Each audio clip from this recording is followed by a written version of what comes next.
Hey y'all, Myria Com here again. They, them, theirs. And thanks for being here to listen to me ramble about stuff. Since Pride Month is over, we're gonna move away from some queer stuff for a little while and instead go back to talking about no contact with my parents. Not that that's the only thing I'm gonna ever talk about, but it is on my mind, especially with the holiday weekend coming up. So this weekend is the 4th of July. Hooray, woohoo. I wasn't really planning on celebrating anyway. I don't usually do a lot on the 4th of July. It's not my kind of thing. In my hometown, they usually do a lot of stuff. The city I live in currently doesn't do a ton around the 4th of July. So, I mean, there are things going on, I'm sure, but nothing that's really exciting. Not compared to my hometown. My hometown has like a street fair kind of thing and a parade and uh, all of that kind of fun stuff. Big fireworks display. There's a rodeo. There are rodeo grounds pretty close to my hometown, and they usually do a big fireworks display there. That kind of fun stuff. Doing fireworks myself has never been something I've really liked or cared about doing, so it's not a thing I'm gonna do now. I also can't afford them, like they're way too expensive, so not a thing I'm gonna work on doing, but anyway, usually don't really care that much. I would have cared about this year since it is the 250th anniversary of America and all of that fun stuff, but we're kind of like at the death of America right now, so I don't care that much. I am not gonna celebrate while we are kind of being taken over by horrible people, so not gonna celebrate this year, really. And I wasn't really planning on it. I might, like, hang out with people or something, but I'm not gonna care that much. But back in my hometown, they are doing stuff. My one of my extended family relatives sent out like a mass email to extended family, basically saying, "Hey, it's the 250th. Let's celebrate. We rented a shelter at the park, and let's do this and that and blah blah blah." And that I would go to, except this is an unexpected consequence of being no contact with my parents. Because I am no contact with them, I am learning I can basically not go to any extended family stuff if they could be there. So that kind of sucks. I mean, let's rephrase a little bit. I could go. That is a choice I could make. I could go and then potentially have to interact with them and not love that a lot. So, it's a choice. I could do it, but I'm probably not going to. I mean, I'm definitely not going to this weekend. My sister and brother-in-law are going back to our hometown. My and my sister's hometown. It's not my brother-in-law's hometown, but back to our hometown, and they're gonna stay there over the weekend. So I'm gonna cat sit for them. Hooray. Gives me an excuse not to go, at least, so there's that. But yeah, like, this was an unexpected consequence. Now, I've talked about, like, how I went no contact with my parents before, but just as a little bit of a recap, there was, like, an inciting incident. The more I think about it, I was, like, going low contact off and on for a couple of years. Like I said, off and on, before I actually fully went no contact with them.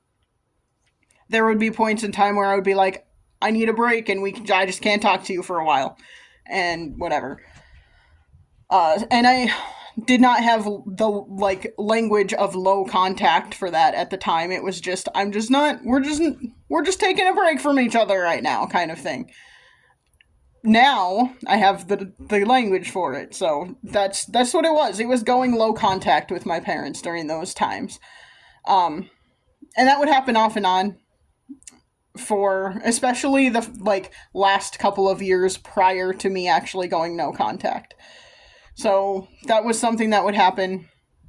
And then there was, like, an inciting incident kind of thing where it was like, oh, I really just cannot be in contact with you anymore. I just have to never speak to you again, pretty much. And the unfortunate thing was that occurred while I was on a trip with them where they had the vehicle, so that kind of sucked. But basically, like, ended with me just not speaking to them the entire drive home. They dropped me off, and then I have not spoken to them since then, other than sending them a letter that they responded to very poorly. But I have sent a couple of texts to my mother as well, basically saying, hey, has this changed at all? And she has not even responded to those text messages. She has just ignored them and has sent me other text messages saying things like, oh, I really miss you. Oh, I think about you every day. And those kinds of things. Which, if you're just ignoring the questions I'm asking you and you're just ignoring me, like, trying to understand if you understand what is happening, then we are not going to be in contact. Anyway, so there was the inciting incident, and I just have not spoken to them since then, pretty much. There is one event that has occurred since then where I was there and they were there, and that was my sister and brother-in-law's 10-year anniversary party. Fortunately, I was able to pretty much just ignore them. Hooray. And they were good enough to also, not try to talk to me. Was it awkward still? Sure. My brother and his kids were there, and I talked to them a little bit, of course. My grandma was there, and I said hi to my grandma and gave my grandma a hug, but other than that, my grandma stayed with my parents the whole time, so I couldn't really talk to my grandma at that point. And this is, at that time, I kind of, realized, oh, this is gonna be a thing. Because, they were all in town. My grandma had come to town with my parents, and she could have come to see me at my house and did not. So, I made that offer. I basically, my brother asked, can grandma come over too? And I'm like, that's fine, I don't care, we're just not gonna talk about mom and dad. So, yes, she can, but she did not make that choice. So, in my estimation, my grandma has kind of disowned me for being no contact with my parents. And if that's what she wants to do, fine. That's your choice, you're an adult. I don't care. I care a little bit, but one of the things I have, started to realize over time as all of this has been going on is that the extended family that I have, that I used to think was really, really close, is not actually that close. Yeah, none of us really know each other, and should we? I don't know. When I was growing up, I always thought we were very, very close. We did a lot of things together. We spent a lot of time around each other. But the thing is, and I've mentioned this in previous recordings as well, the thing is, even though we spent a lot of time with each other, we, pretty much never talked about anything that was meaningful, really. So, I don't even think any of my extended family members really know me. Beyond, oh, these are things you did in high school. For example, they probably remember that I was in band. The ones, I have two, uncles whose weddings I was in when I was very, very young, 3 and 4, I think it was, where I was the flower girl at each of their weddings. They probably remember that, but it's they don't know who I am. They don't know me. And another thing I have realized, because, again, here's this extended family thing happening this coming weekend for the 4th of July, for America's 250th, that I know I can't really go to if I want to maintain no contact, because it's happening in my hometown and my parents are gonna be there. So, Also, I'm cat sitting, so I can't, but, I would have gone otherwise. If that... Also, if I had more notice, because they just said something about this week, and I'm like... You realize that, a lot of us younger folks are working. and have lives and jobs and can't just drop everything to go back to our hometowns, right? So that was interesting also. But like, I understand it's a holiday weekend, people still have to make plans. So, but anyway, like, I probably would have gone. However, my parents are probably going to be there. 99% chance they will be there. And not only do I not want to interact with them, I also don't want that to just be the only conversation anyone wants to have with me. Because that's another thing I've kind of realized. Most of my extended family, I don't think I've been around most of them without my parents. Even in my adult life, it's always been like, oh, well, we're going on a family trip to visit X, Y, and Z relatives. And so it's with the whole family, including my parents. So it's like, what else can they talk to me about? Since we don't talk about anything that matters anyway, what else would they even want to talk to me about? Like, it would come down to talking about my parents. That's just what would happen. Especially, also, because I am aware that my parents, my mom especially, has talked to her family about me being no contact with them. They're probably not using that language. They're probably just saying, oh, Myri won't talk to me, and that kind of stuff. And it really sucks, and I'm really sad about it, and all of that. And I'm sure that's what they're saying, but, you know, it's a whole thing. I'm just like, okay. Like, I can't go. I can't be around them. And I don't know. Like I said, unintended consequence, unforeseen consequence. Maybe I should have foreseen it, but going back to, like, when I went no contact, I didn't realize that's what I was doing. When I went no contact, I didn't plan it out. It was just a thing where I was like, I have to do this for my safety and for your safety, actually, too, because things are getting crazy. Things are getting, like, way too bad. And for all of our sakes, I just can't talk to you anymore. Like, it was not a planned out thing. So I'm like experiencing a lot of unintended consequences of this.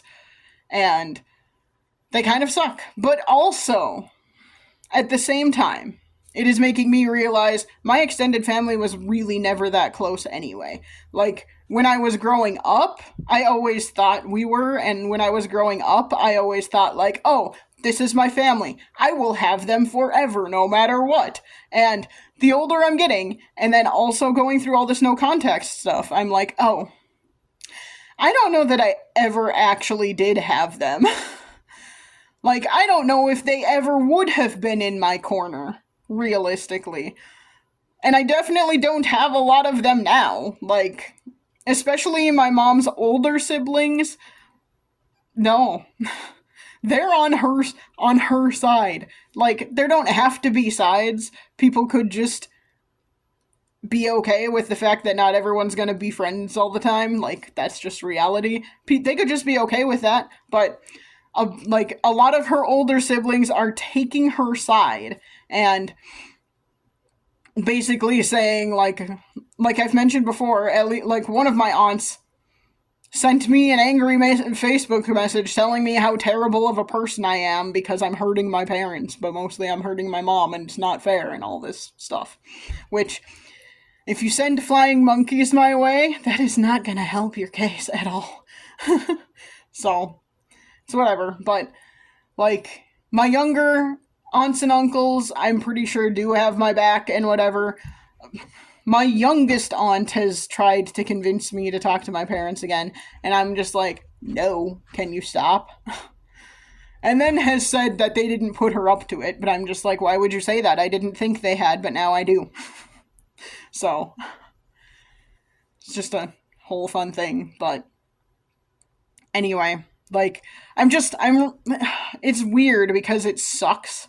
It sucks to realize we were probably never actually that close. And this, like, great, big, awesome extended family that I have, or that I used to think I have, where if you're anywhere in the country, you can just call them up and they'll take you in.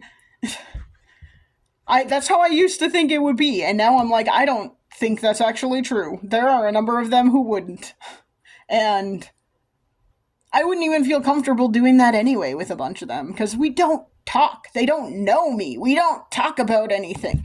And I wouldn't feel comfortable asking to stay with someone I barely know. So, just because they're blood related to me doesn't mean they matter. Like, just because they're blood related to me doesn't mean that, like, we have some connection, because we don't if we've never talked about anything. So, yeah. It's just like it's both a very depressing realization, but also just like very enlightening, I guess. And like I said, unintended consequence of going no contact with my parents. Now I don't know that I'll ever be able to get to know any of my extended family, really. So, that's unfortunate. Unless I somehow magically come into a bunch of money and am able to go travel to visit all of them all on my own, which is not realistic. So, yeah. Anyway, that was my story for today. A bunch of not a bunch, but like a couple of unintended consequences of going no contact. Hurrah. Does anyone out there have their own unintended consequences of going no contact? Or maybe you expected them. Like, were there things you expected and they didn't happen? Or things you totally expected and they did and it sucks? Or maybe it doesn't suck. Maybe all of your extended family sucks and you don't want to talk to them. I don't know. It depends on the family, for sure. Like, there are a lot of people I wish I could talk to. There are a few who I am friends with on Facebook who will, like, interact with my posts and stuff, but half the time I'm like, that doesn't mean anything.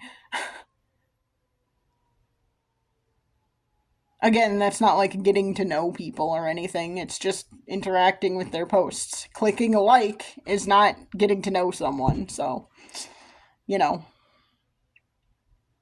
it's whatever, but yeah. Anyway, thanks for listening. I appreciate that. Let me know if you liked this topic, or if you'd like me to talk about something else, or whatever. Also, feel free to ask questions. You can drop me an email, you can drop a comment, whatever. Feel free to contact me. I am willing to be contacted. And yeah, I will try and chat at you again soon. Bye.